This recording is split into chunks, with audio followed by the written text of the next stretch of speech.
I still remember the day like it was yesterday. My parents, the people I trusted the most, called me into the boardroom of the company I had built from scratch. "We've sold the company," they said casually, almost like they were announcing they bought a new car. My heart stopped. $1.2 billion. Gone. And just like that, I was fired. By my own parents. I stood there in shock, staring at the contracts they had signed, the papers that made me officially powerless in the company I had poured my soul into. They smiled at me, proud of their business decision. And I left the room, feeling like the ground had been ripped from under me. For weeks, I stayed quiet. Everyone in the industry thought I was finished. My friends whispered that I should just give up. "They own everything now," they said. "There's nothing left for you." But what they didn't know, and what my parents had forgotten, was that I owned the code, every line of it, every secret algorithm that ran the company's systems. I began to work quietly from my small apartment, my laptop my only ally. I didn't want revenge at first. I just wanted my life back. But as I watched my parents celebrating their victory, a fire ignited inside me. They thought money could buy everything, but they had no idea what real power looked like. I reached out to my former clients, my old employees, and even some of our biggest partners.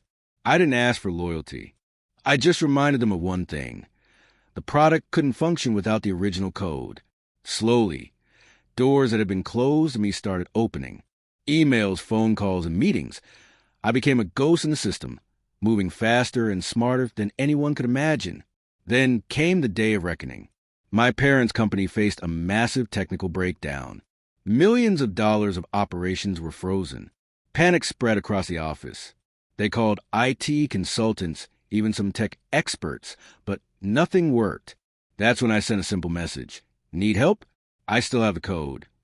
The look on their faces when they realized it was me, that I was the only one who could fix a disaster, was priceless. I didn't just walk back in. I waltzed, and I made my terms clear. I wouldn't just fix the problem.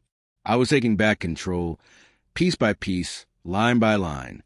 By the end of the week, I had regained complete operational control, and the irony wasn't lost on me. The parents who had laughed at my naive ideas were now begging for my help. $1.2 billion? They still had the money, but without me, it was useless.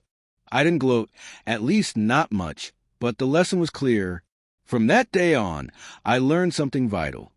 Never underestimate the person you've tried to crush. Never undervalue the skills you've earned. And most importantly, never forget who really holds the power behind the scenes. Today, I run the company, bigger and stronger than ever. My parents, they are still involved, but they know their position.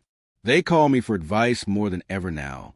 Every time I see that smirk, I remember the look in their eyes the day they thought they could erase me. And that, my friends, is the power of owning the code and the courage to stay silent, wait, and strike at the perfect moment.